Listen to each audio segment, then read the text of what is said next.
Amigos de Alerta Informativa, continuando con nuestro ciclo de entrevistas, en esta oportunidad contamos con la presencia del doctor José Neira Flores, juez supremo, con quien conversaremos un poco sobre el tema de los medios impugnatorios. Previo a nuestra entrevista, conversaremos un poco sobre los aspectos académicos de la vida del doctor. Doctor, buenos días. Hola, ¿qué tal? Muchas gracias. Profesor, ¿siempre tuvo claro que quería estudiar Derecho?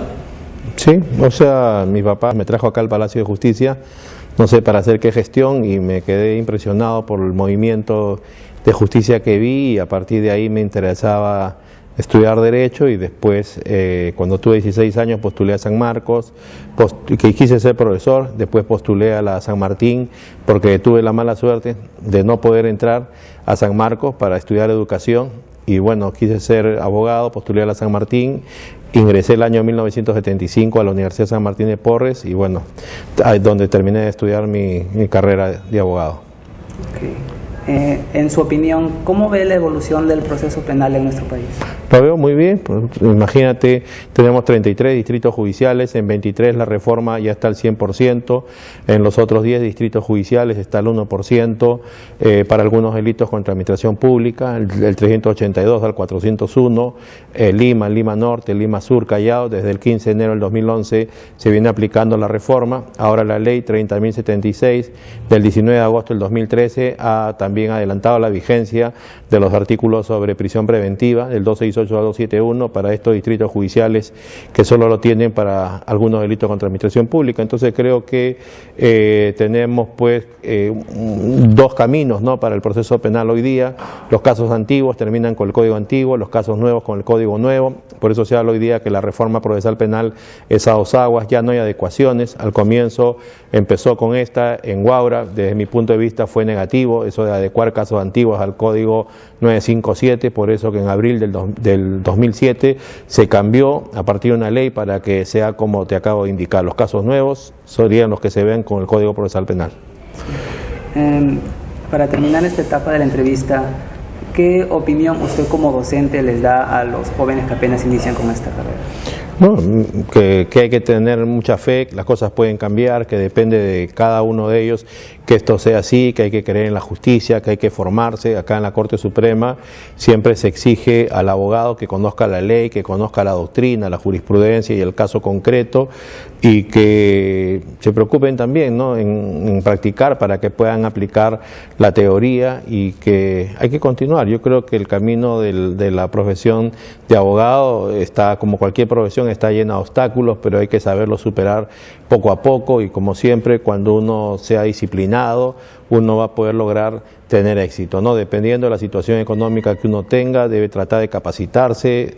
Algunos podrán emigrar al extranjero, otros no podremos emigrar al extranjero, estudiemos acá. El problema es no dejar de estudiar donde podamos, ¿no? Aparte de eso, que podemos reforzar cualquier deficiencia que pueda haber en la educación universitaria, siendo autodidactas también, ¿no?, tratando de adquirir los mejores libros, o acudir a la biblioteca de ustedes, de Alerta Informativa, del INSIC, de las universidades donde estemos, o de algunos amigos abogados. Yo tengo una biblioteca amplia y siempre la pongo a disposición de todos los que deseen, porque creo que de eso se trata, ¿no?, de que si queremos mejorar la justicia penal hay que darle la mayor cantidad de conocimientos a todos los operadores.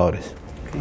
Iniciando con las preguntas sobre los medios impugnatorios, ¿nos podría explicar un poco de por qué se dice que estos medios impugnatorios son exigencias constitucionales? Claro, porque, bueno, en la Constitución Política del Estado, en el artículo 139, se establece el derecho a la instancia plural. También en las normas internacionales de derechos humanos se prevé esto, y la Corte Interamericana de Derechos Humanos, en una sentencia del año 2004, que es el caso Herrera Ulloa versus Costa Rica, ha establecido el contenido del recurso, que es un examen sobre el juicio de hecho y el juicio de derecho. Por lo tanto, la Constitución Política del Estado hay que interpretarla conforme al artículo 3º, 55 y cuarta disposición final y transitoria, y tenemos que concordarlo con los tratados internacionales, con la jurisprudencia también supranacional, y por eso los jueces somos seres humanos, los jueces nos podemos equivocar, somos falibles, y por eso es importante que siempre haya una instancia que se encargue de revisarla, y también por un tema de seguridad jurídica. Normalmente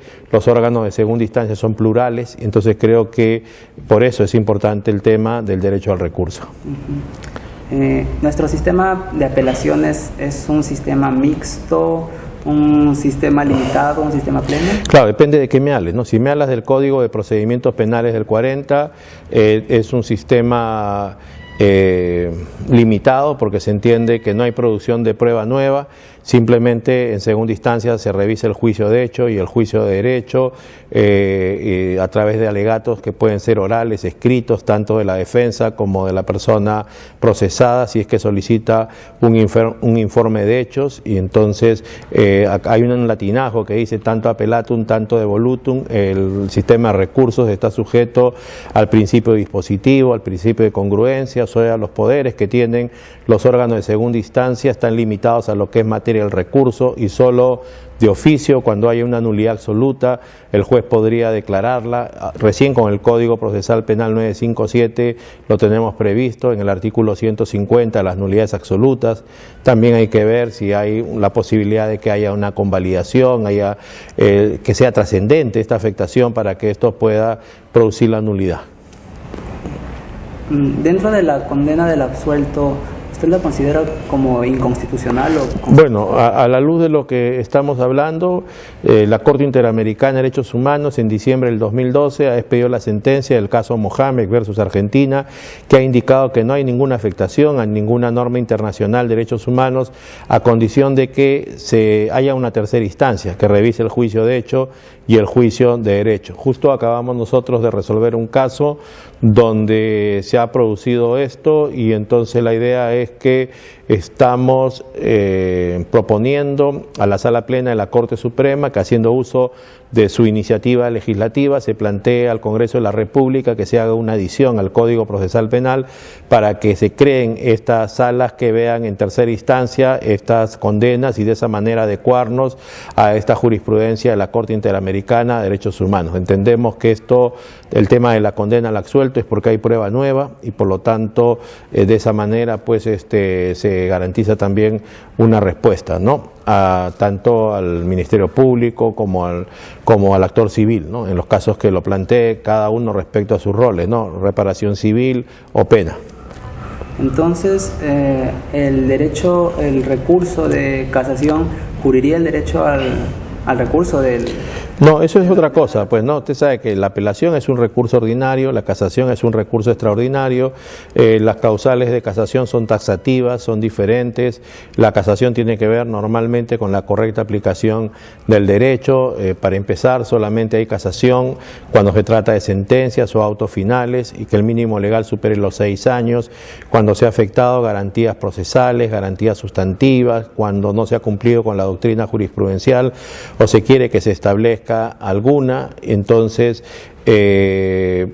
habría que evaluar eso, si a través de la garantía constitucional de la motivación y de la presunción de inocencia podría haber un pronunciamiento respecto a esto. Habría que evaluarlo, ¿no? Pero la casación tiene requisitos que son ya tipificados, y por lo tanto se refiere normalmente a ver el tema de juicio de hecho, salvo que haya ilogicidad en la motivación, ¿no? Como sabemos, en nuestro país el sistema de valoración de la prueba es de sana crítica, con 3 componentes: conocimiento científico-técnico, regla de la experiencia, regla de la lógica, y se entiende que esto tendría que ver con el tema del derecho a la prueba, a la motivación, ¿no? Se requiere que se haya, por parte del Ministerio Público, realizado una actividad probatoria que sea suficiente y lícita para desvirtuarla, y si eso no hubiera sido así, quizás por ahí se podría entrar como una afectación a una garantía procesal, pero eso todavía no nos hemos pronunciado en ningún caso en ese sentido. En todo caso,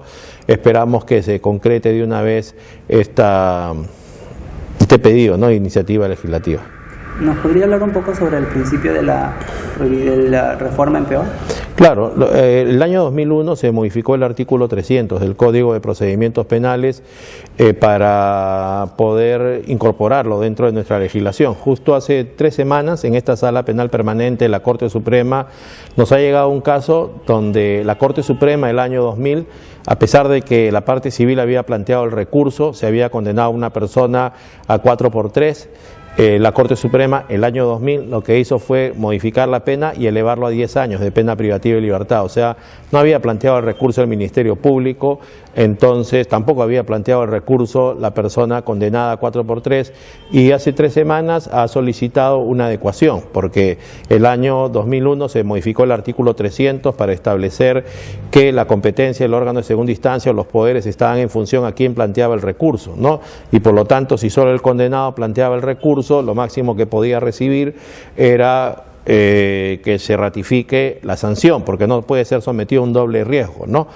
Pero antes del año 2001 eso no era así. Desgraciadamente no se conocía mucho el tema de los recursos, el principio dispositivo, de congruencia, y bueno, a partir del 2001 se mejora esto, se incorpora esta disposición, y obviamente todas las reformas al Código de Procedimientos Penales del 40, del 2001 al 2004 se incorporaron al Código Procesal Penal, que se publicó en julio del 2004, promulgado por decreto legislativo 957.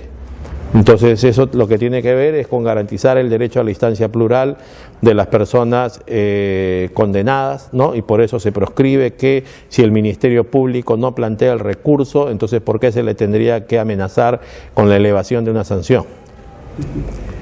¿Considera que el Código Procesal Penal tiene una mejor regulación sobre los medios impugnatorios que lo tiene el Código de Procedimientos Penales? Claro, porque imagínate, en la sentencia de la Corte Interamericana del caso Herrera Ulloa versus Costa Rica, lo que se obliga a cada Estado es que haya un derecho al recurso de apelación, juicio de hecho y juicio de derecho.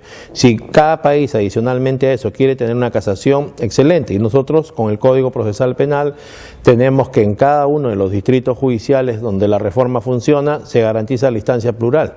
Y adicionalmente hay la posibilidad que se pueda plantear casación en los supuestos que te he planteado. Nosotros acabamos de resolver un caso que tuvo mucho interés del público, donde se trata de un señor que en primera instancia se le dictó una comparecencia, me parece, en primera y segunda instancia se le dictó una prisión preventiva. Entonces el abogado de esta persona plantea una casación a la Corte Suprema, y entonces lo que nosotros tenemos que hacer primero es una calificación, y para que se califique te acabo de decir cuáles son los requisitos para que se pueda admitir esto, y uno de ellos es que tiene que tratarse de una sentencia o de un auto que ponga fin al procedimiento, y si se trata de una medida de coerción personal no pone fin al procedimiento y por lo tanto se declara inadmisible. Pudo plantearse acá el tema de doctrina jurisprudencial, no se hizo, 427 inciso 4 del Código Procesal Penal, para que nosotros evaluemos, ¿no?, si efectivamente era necesario que la Corte Suprema haga una interpretación. Es como un caso que hemos tenido esta semana, se condena a una persona por delito contra el patrimonio cultural, o sea, se trata de un caso donde es una construcción de un local comercial, y para eso lo que hace es afecta a un inmueble particular. Entonces lo han condenado en primera y segunda instancia por delito contra el patrimonio cultural, y el abogado plantea una casación diciéndonos que quiere que se establezca una doctrina jurisprudencial, porque quiere establecer cuál es el contenido del término alterar, que corresponde al tipo, porque él dice, el diccionario de la Real Academia de la Lengua Española establece que alterar es cuando se trata de una reforma sustancial, y que acá no es sustancial, sino solamente es una parte del inmueble. Entonces imagínate tú, ¿qué necesidad hay de hacer esa interpretación de doctrina jurisprudencial? Y además, sobre todo, cuando se invoca solo el diccionario de la Real Academia de la Lengua Española, cuando el tema es pacífico, hay publicaciones sobre ese asunto. Entonces, por lo tanto, no se trata de invocar cualquier tema, sino si realmente es necesario que el Supremo Tribunal tenga que pronunciarse, que no haya estado, que no se trabaje en los manuales de derecho penal, parte general, parte especial, parte procesal, que no haya jurisprudencia anterior, ¿no? De eso se trata. O sea, el profesor Michele Tarufo dice que la proporcionalidad de la calidad de las resoluciones de los altos tribunales está en función a la carga procesal. Si hay una carga que es limitada, que es mínima, entonces la posibilidad que las sentencias tengan una mayor fundamentación obviamente son más intensas. Entonces también hay que escoger los casos que tienen que llegar al Supremo Tribunal, y por lo tanto la regulación del sistema de recursos en el Código Procesal Penal 957, que se ha hecho a partir de las reformas del artículo 300 del Código del 40, creo que la ley era 27474, es muy óptimo, es muy bueno. Se mantiene todo, casi lo que se ha hecho ahí, porque el efecto extensivo del recurso también, si solo plantea uno el recurso y los otros no, pero se encuentran en la misma situación jurídica, también en los favorables se les puede aplicar el efecto del recurso, o sea, desaparece el recurso de oficio, ¿no?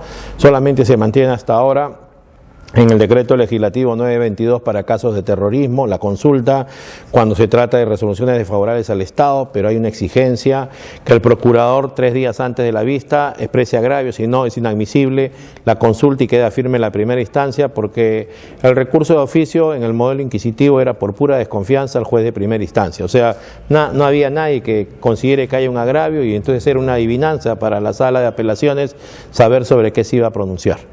No, y tenía que ver con un modelo antiguo porque el efecto devolutivo, ¿no? O sea, alguien te da el poder, devuélvele el poder para que te diga el amén.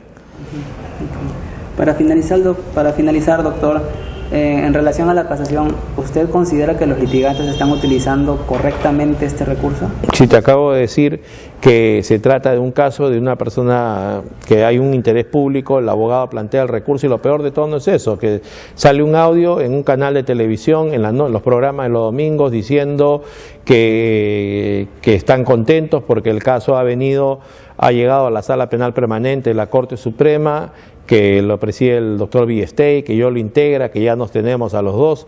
Y entonces el asunto es que desde que empezó la reforma procesal penal se estableció que solamente una sala de la Corte Suprema vea casaciones, porque siguiendo el modelo español, allá la segunda sala del Supremo Tribunal ve materia penal, son 9 jueces, hay 3 colegiados de 3, y lo que pasa es que hay muchos problemas de contradicciones entre ellos. En la primera sala dice A, en la segunda sala frente a un mismo caso dice N y la tercera dice Z. Acá nos dijeron no, mejor que un solo colegiado se encargue de ver las casaciones para que haya uniformidad, haya seguridad jurídica, haya predecibilidad y sobre todo, si nosotros no somos un Estado federal, tenemos una sola Constitución, un solo Código Penal, procesal penal, entonces que haya igualdad también. Si un caso se resuelve de determinada manera en Lima, en Tumbes, en Tacna, en Loreto, la solución tiene que ser la misma. Entonces, por eso es que la casación tiene fines de uniformización de la jurisprudencia, tiene una finalidad nomofiláctica de establecer principios generales del derecho y también diquelógica, ¿no? De que se pueda proveer justicia a la comunidad. Entonces creo que me falta mucha preparación. Los talones de Aquiles para mí en la reforma procesal penal son la prueba penal y son el tema del sistema de recursos. En realidad, del 100% de casaciones que se plantea, estimo que un 95% se declaran inadmisibles. La gente piensa que esto es una tercera instancia, quiere revalorar la prueba, no está de acuerdo con los razonamientos jurídicos y esos no son motivos, dentro de lo que te he dicho, para poder lograr que se declare bien concedida una casación. Aparte que la calificación es sin audiencia, solo si se logra que ésta sea positiva, vamos a indicar expresamente el motivo por el cual se ampara la casación. También podría ser que nosotros estimemos que se trata de un problema nacional en la interpretación de las disposiciones legales y por lo tanto nosotros escojamos el caso o de oficio podamos considerar para que después establezcamos un precedente dentro de los casos, ¿no? Entonces yo creo que hay que intensamente trabajar en capacitación en estos dos talones de Aquiles, la prueba y el sistema de recursos, para que los fiscales y los abogados puedan conocer bien como el tema de las causales, la doctrina, conocer nuestra jurisprudencia y de esa manera esto pueda ser más exitoso. Ahora también tenemos el tema de las costas, ¿no? Cuando hay mala fe procesal, cuando hay desconocimiento, aplicamos costas a las personas que se declaren inadmisibles los recursos, salvo que sea el Estado, Ministerio Público, procuradores. Muchas gracias, doctor. No, a ustedes muchas gracias y continúen por favor con estas actividades. Muchas gracias.